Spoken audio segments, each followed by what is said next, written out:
Even lost things can find their way back. That's what the boy said. Nico, 8 years old, too wise for his age. Walter hadn't believed it at the time, not when his daughter hadn't spoken to him in 9 years. Not when the park bench creaked beneath his regrets, or when a leather notebook, left behind in the rain, held the words of a father Walter had failed to notice was falling apart. But that's the thing about hope. It doesn't need certainty, just the courage to look again. And the right words left behind can still find their way home. Sometimes the smallest discoveries carry the heaviest echoes. Have you ever found something that changed how you saw someone or yourself? Share it in the comments. The notebook lay half buried in damp leaves near the park's old oak tree. Its cover, once a rich brown, was now faded and peeling, scarred by rain and time. Walter, the park's quiet janitor, spotted it during his morning rounds. He hesitated, then bent down, his gloved hand gently brushing away the debris. It felt strangely important, heavier than its size suggested. Something made him pause. Maybe it was the worn leather, softened by years of handling, or the way it had been carefully wedged beneath the bench, shielded from the worst of the storm. Someone had meant to come back for it. The cover wasn't marked, but when he opened it, neat handwriting greeted him in blue ink. Dear Ellie, I came to the park again today. The ducks remembered me, I think. I brought the stale bread from yesterday's sandwich. I know you always said I shouldn't feed them, but some habits die hard. I keep hoping you'll change your mind and meet me here. Just once, just to talk. Walter's breath caught. This wasn't trash. This was someone's heart, written in careful script. He flipped to the next page. Dear Ellie, it's been 237 days since I last heard your voice. I count them to pretend it's progress. Today I saw a girl with pigtails, laughing on the swings. It reminded me, once, you were small enough to fit in my hand. The handwriting tugged at something familiar, though Walter couldn't say why. Every page began the same. Dear Ellie, a father writing into silence. He closed the notebook, the park still and golden around him. Someone out there was missing these words. Someone needed to know they'd been found. But as Walter tucked the notebook into his jacket pocket, a name at the bottom of one entry caught his eye. Franklin. The name hit him like cold water. Franklin Morrison. Walter had worked with him at Jefferson Elementary.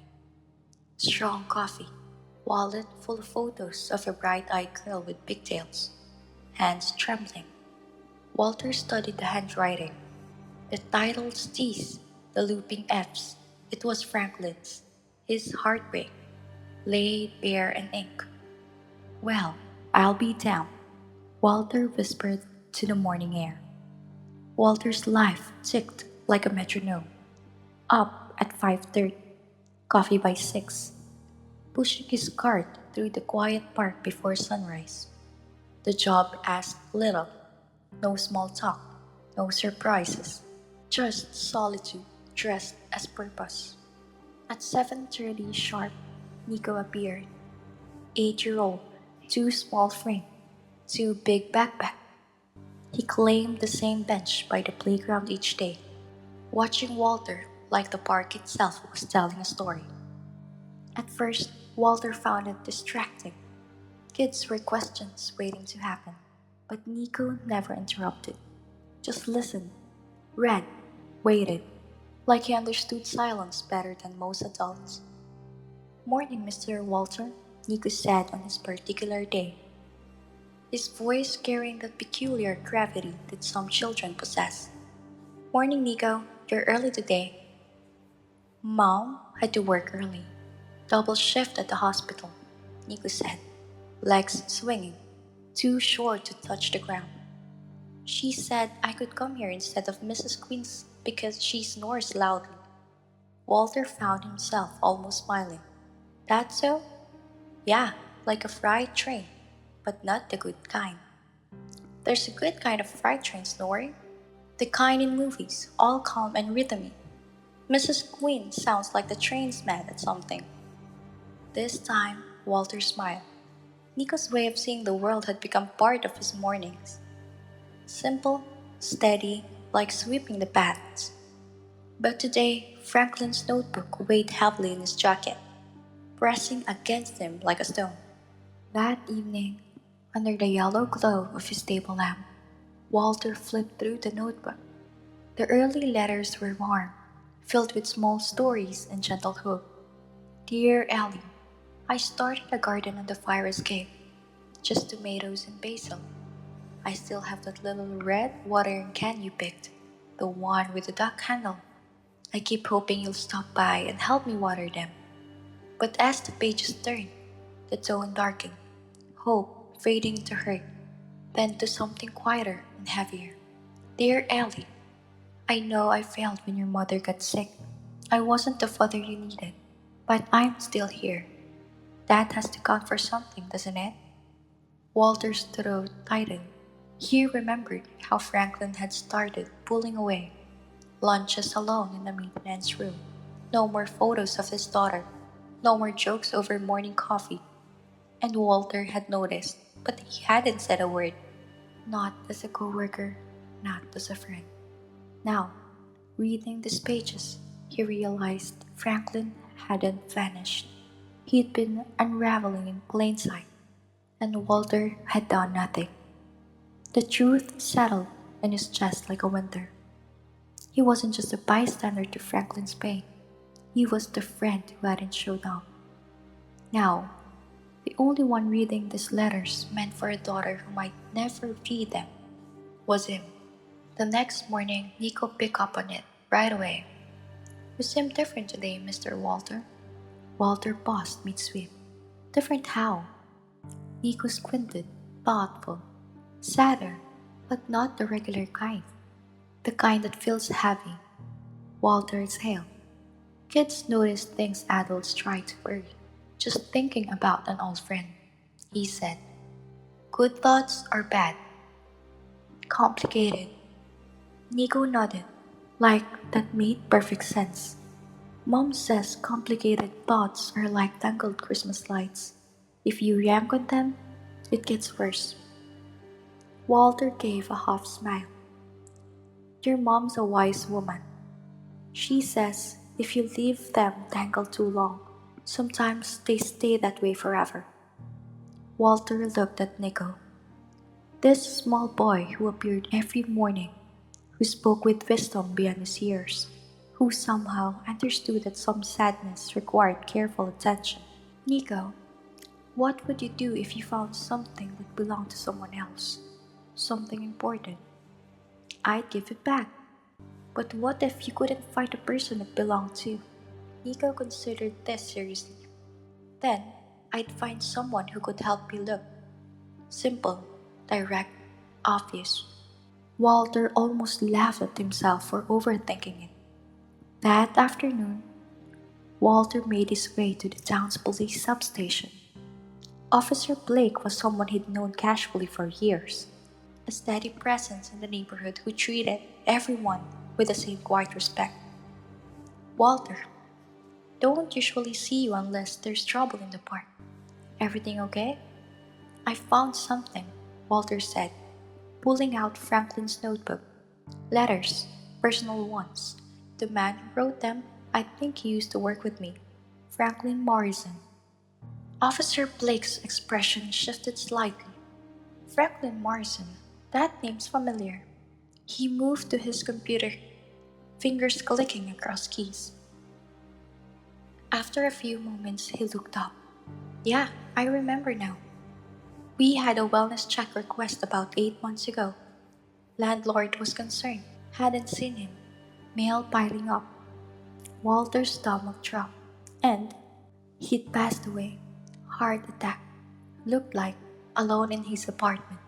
We tried to locate next of kin, but Blake shrugged sadly. Sometimes people slip through the cracks. No one came forward. The words hit Walter like a physical blow. Franklin was dead, had been dead for months. And these letters, these beautiful, heartbreaking letters to his daughter, they were all that remained of his voice in the world. Did anyone come looking for him? After? Blake checked his notes again. No. Sad thing is, it looks like no one came looking. Walter left the station with Franklin's notebook pressed to his chest, carrying more than a paper. He carried regret. Franklin had died alone, and Walter, who should have been a friend, hadn't even seen the signs. The next morning, the rain came steadily. Under the pavilion, Nico sat waiting, and somehow smaller in the grave. Want to hear a story? Walter asked. Nico's face brightened. Always. Walter read aloud the garden entry. Tomatoes, basil in the red watering can with the duck handle. As the words unfolded, he watched Nico's face shift. Quiet and moved, empathy flickering behind his eyes. That's beautiful, Nico said when Walter finished, but also sad. Why sad? Because she's not there to help with the garden, and he's writing to someone who can hear him. Walter nodded. What do you think happened to her? To Ellie? Maybe they had a fight, a big one. When people say things they don't mean but can figure out how to take back. Do you think she ever read any of them? Nico was quiet, then said softly, she should have read them, even if she was mad. He was still her dad. The words landed like gut punch. Simple, honest, a child's clarity. Walter stared out at the rain, wondering what Nico would say if he knew. Somewhere out there, Walter had a daughter too. Over the next few days, Walter read Nico more of Franklin's letter, the softer ones about missing someone you still love. Nico listened like the words mattered, and they did, because with every page, Walter heard less of Franklin and more of himself. Mr. Walter, Nico asked one morning, you kind of talk like Franklin. Walter looked up. What do you mean? You get quiet when you're sad, and you watch people, but you don't say much, like you're scared to say the wrong thing. Something cracked in Walter's chest. Go home, Nico. But I said go home. Walter's words came out too sharply. Nico flinched, gathered his things, and walked off without a word. Walter watched him go. Silence, having the space where an apology should have been. Later, he found Nico's red cup on the bench, soft, with wear, marked Nico M in fading ink. A mother's touch, a reminder that someone cared. He held the cup in one hand, Franklin's notebook in the other. Two things left behind, two chances he hadn't earned, but baby still had time to honor. This was his pattern. Open up, then shut down. It had cost him Franklin. It was costing him Nico.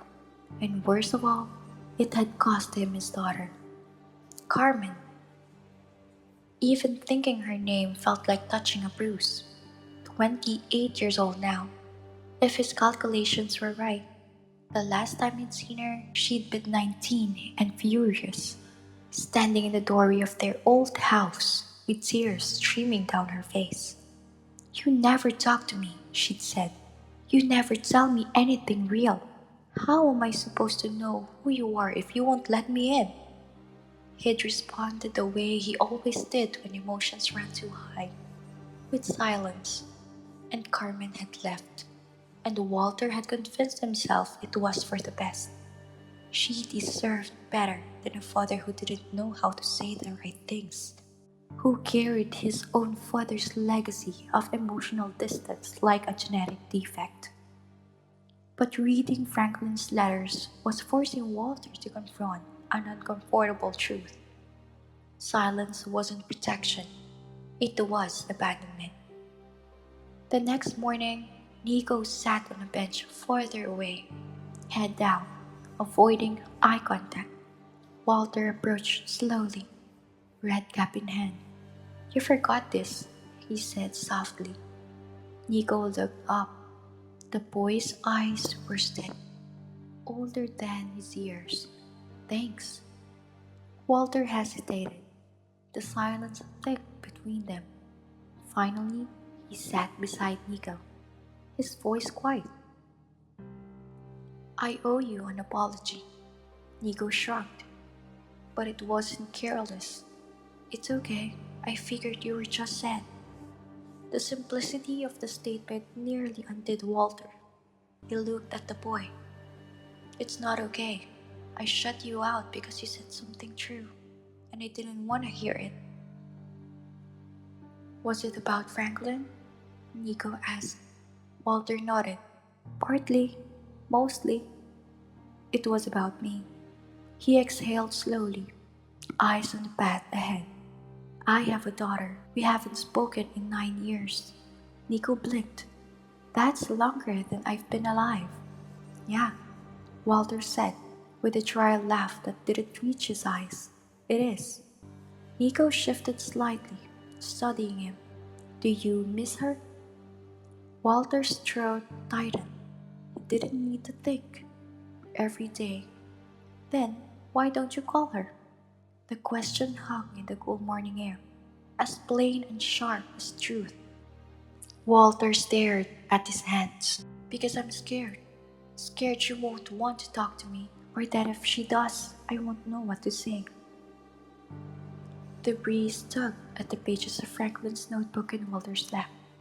Nico tilted his head. Franklin knew what to say in his letters. Walter ran a thumb along the worn letter spine. "He did. Maybe." Nico paused, picking at the zipper on his backpack. "Maybe you could write too." Walter didn't answer right away. The wind carried the rustle of leaves and the creak of the swing set across the park. For a long moment, he just breathed. Then, quietly, like something fragile being laid down instead of broken, "Maybe I could." That night, Walter sat at his kitchen table, a pen in hand and a blank sheet of paper before him. The silence in the room was heavy, not oppressive, but expectant, like it was waiting on him to stop hiding. "Dear Carmen," he wrote, then stopped. "How do you write it to avoid 9 years wide?" He tried again. "Dear Carmen, I know this is long overdue. I found something recently that reminded me the same words. Even late ones are better than none." He read the line back, too careful, too safe. He crumpled the page, started again. "Dear Carmen, I don't know how to do this, but I'm trying." This time the words stayed. "I found a notebook, a father writing letters to his daughter. She never read them. He died before she could. And I can't stop thinking about all the things we leave unsaid, thinking we'll have time to say them later." Walter stared at the page, the lines trembling slightly in the lamplight, not from his hands, but from the weight of everything they carried. Walter wrote for hours, crossing out more than he kept, trying to sound like a father instead of a stranger. The final letter spanned 3 pages and felt heavier than anything he'd carried in years. But at 1 a.m., sitting alone at his kitchen table, doubt crept in. Carmen had built a life without him. What right did he have to interrupt it now? With paper apologies and years too late, he folded the letters gently and tucked it into a drawer, beside the pen he hadn't used in almost a decade. Days passed. He kept to his park routine.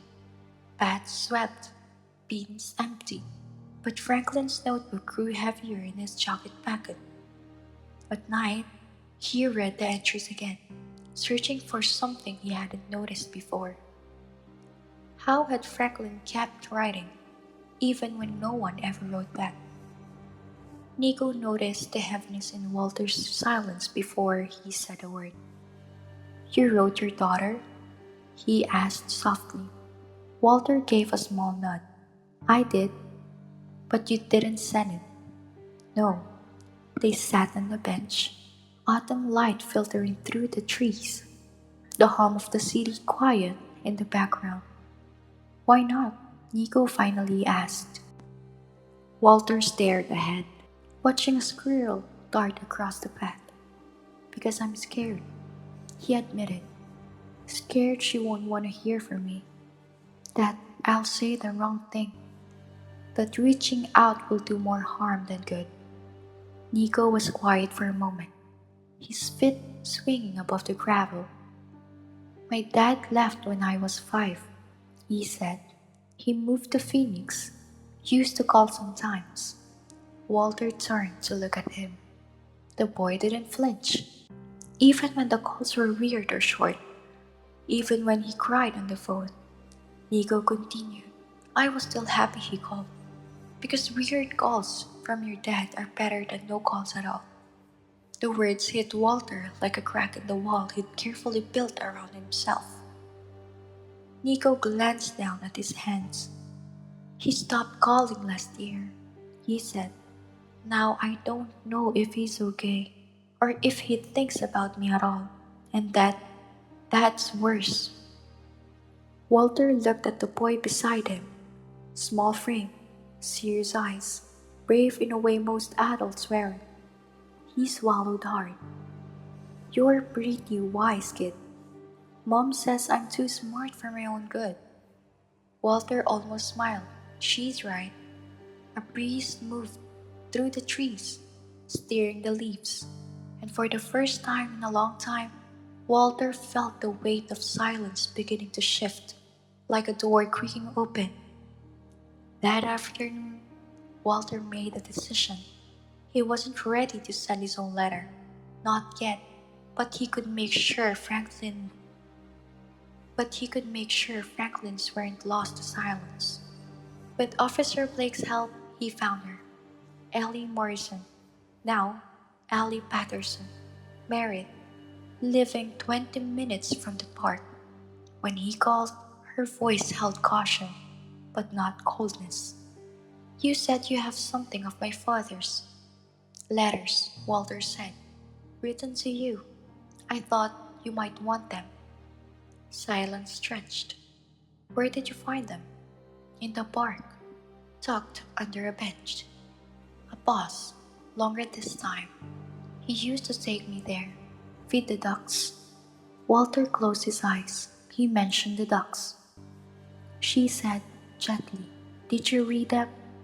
Walter hesitated. Shame crept into his voice. Some. I was trying to figure out who they belonged to. Another pause. Then, softer. Something cracked open. I'm glad someone read them, she said. I'm glad he wasn't just talking to no one. They met at a quiet cafe near Ellie's home. Walter brought the notebook. Ellie, 30s, kind eyes. Franklin's quiet posture. Sat across from him like the past had just stepped into the present. She opened the notebook, ran her fingers across her father's handwriting. Her breath caught. He always said he couldn't say things out loud, just wrote them down later. Walter nodded. He loved you. That much is clear. I know, she whispered, but I was so angry. After Mom died, he vanished into himself. It felt like I lost both parents at once. Walter understood the kind of retreat too well. I wrote to him, Ellie said, when I got married, when my son was born. He never replied. Walter reached into the box, handed her the unopened envelope. She froze. He never opened it? I don't think he knew how, Walter said. Sometimes Fear builds a wall too high to climb. Ellie opened the letter, her own olive branch from years ago, and when she looked up, something shifted in her. "You knew him," she said. "I tried." She studied him for a bit. "Do you have someone you need to write to?" Walter's voice faltered. "My daughter, but I don't know if she wants to hear from me." Ellie placed a gentle hand over his. "She does, even if she doesn't know it yet." 1 week later, Walter stood in his apartment holding two envelopes.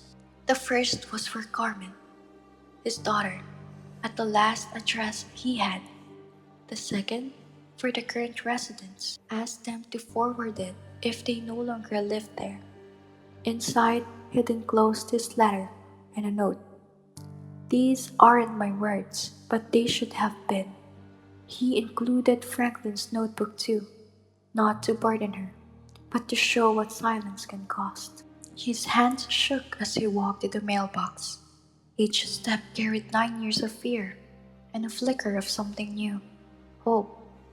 He slipped the letters in the notebook, adding his number in case she ever wanted to call. They landed like seeds at the bottom of the box. 2 days later, Walter came home to find his phone blinking with a voicemail. He stared at it for 10 minutes before pressing play. Carmen's voice filled Walter's apartment, older than he remembered, but still hers. "Dad, it's me. I got your letter and the notebook. I don't know what to say, but I think we should talk. I'm in Portland now. I'm a teacher. I have a son, David. He's 6. He asks about his grandfather sometimes, and I never know what to tell him. Maybe we could figure that out together. Call me when you're ready. I'll be there." Walter listened to the message 3 times. She'd said when, not if, and "I'll be there." When he called 2 days later, the conversation was careful, tentative. Two people testing the edges of something long broken. They didn't talk about the silence, but it lived in the pauses. "This doesn't fix anything," Carmen said quietly. "I know," Walter replied, "but maybe it starts something. Maybe it does." They made plans to talk again next week. Then again, the week after that. Small steps, careful progress, the slow, quiet work of rebuilding. A month later, Carmen drove down from Portland with her son David, a boy with serious eyes and 100 questions about the world. They met at the park near the bench where Franklin's notebook had once waited. Carmen smiled the same way she used to, tilting her head when thinking, laughing softly at her son's questions. "Are you really my grandpa?" David asked, wide-eyed. "I am," Walter said. "Cool. Mom says you take care of this whole park. That's a big job."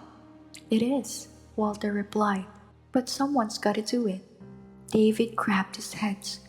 "Show me the duck pond." Walter glanced at Carmen.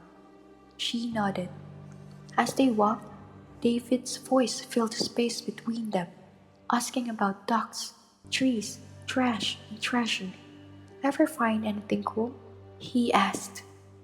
Walter smiled.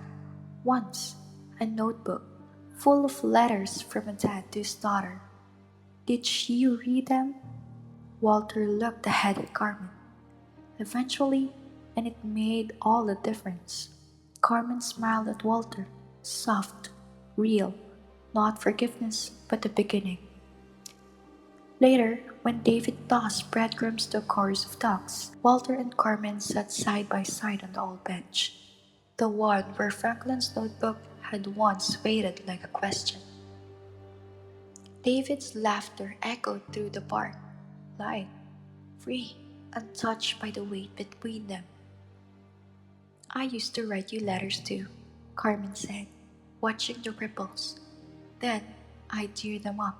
I figured if you wanted to hear from me, you would have reached out." Walter looked down. "I kept the ones you did send." A beat. Never opened them.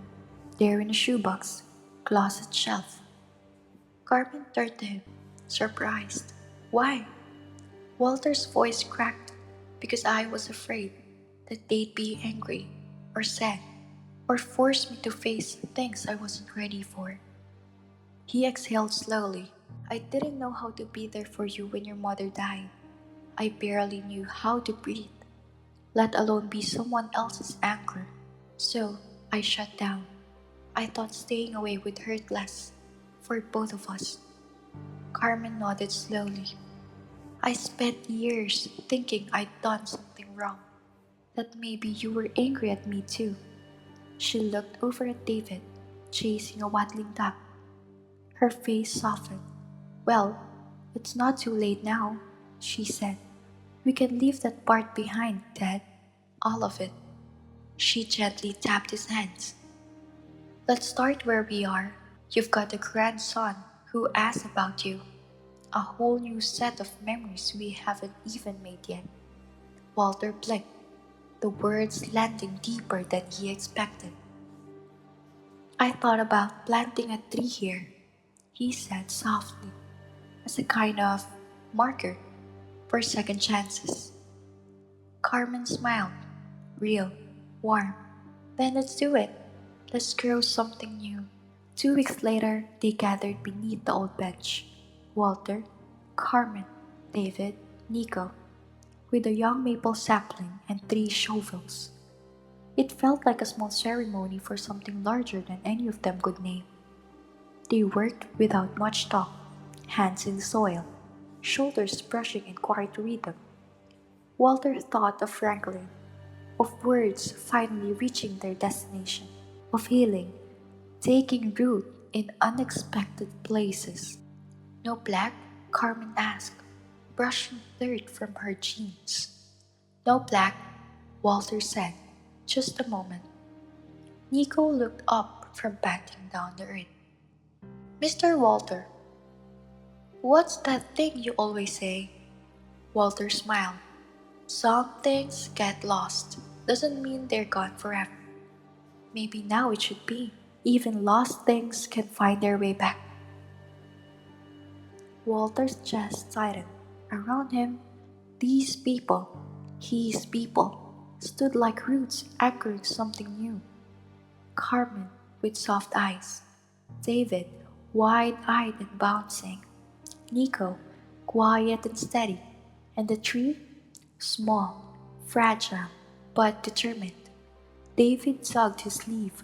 Grandpa Walter, can you teach me how to take care of it? The word grandpa landed like sunlight through branches. Walter knelt beside him. I'd be honored.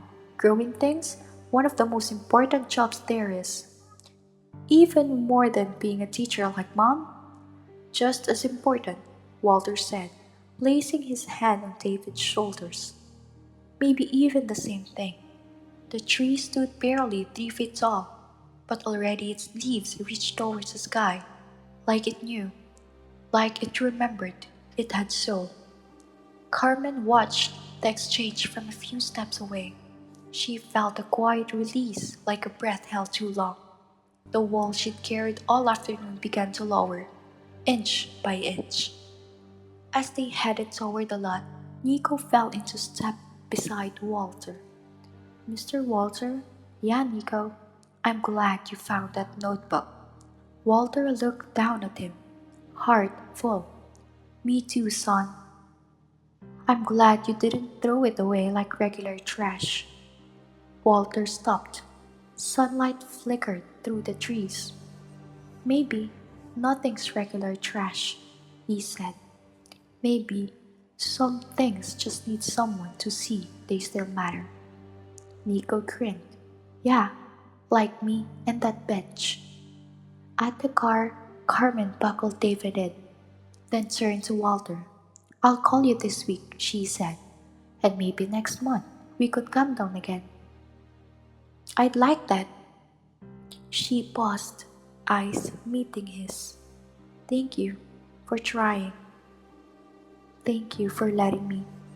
Her smile carried all pain and something new. Franklin was right, she said. Sometimes the best thing we can do is just keep showing up. Walter watched them drive away, his daughter, his grandson, disappearing around the bend. But for the first time in a long time, something stayed behind, the beginning of a second chance. As the sun dipped behind the trees, Riverside Park glowed amber and gold. Walter stood beside the young maple, its leaves catching the light like it had always belonged there. He thought of Franklin's letters, how they'd found their way home, of Ellie, who read them, of Carmen and David, driving north with miles to go. And he wondered how many notebooks, how many unspoken truths, still waited beneath benches in parks just like this, waiting to be found, waiting to be forgiven, waiting to matter again. The next morning, Walter unlocked the bark shed before the sun had fully risen. Same tools, same path, but the work felt different now. Less like silence, more like care. Like he was tending sacred ground. Walter sat on the bench beneath the young maple, Franklin's notebook resting in his lap. He flipped to the page he'd nearly memorized, the one about hope. Dear Ellie, I know these letters might never reach you, but I keep writing them anyway, because hope doesn't need certainty, just a chance that tomorrow might be different than today. Walter traced the words with his thumb. Franklin had believed in that chance, and in the end, it had been enough. He looked up. Nico sat nearby, reading. A mother pushed her child on the swings. A jogger waved as she passed. Nothing grand, just people choosing each other, choosing to care. Not dramatic, not loud, but real, quiet, steady. And that was enough. Walter grabbed his broom from the maintenance shed. Same job, same path. But he was no longer just a man alone with routine. He was part of something bigger now. Carmen, David, Nico, Franklin, Ellie, each of them connected by choices made in quiet moments.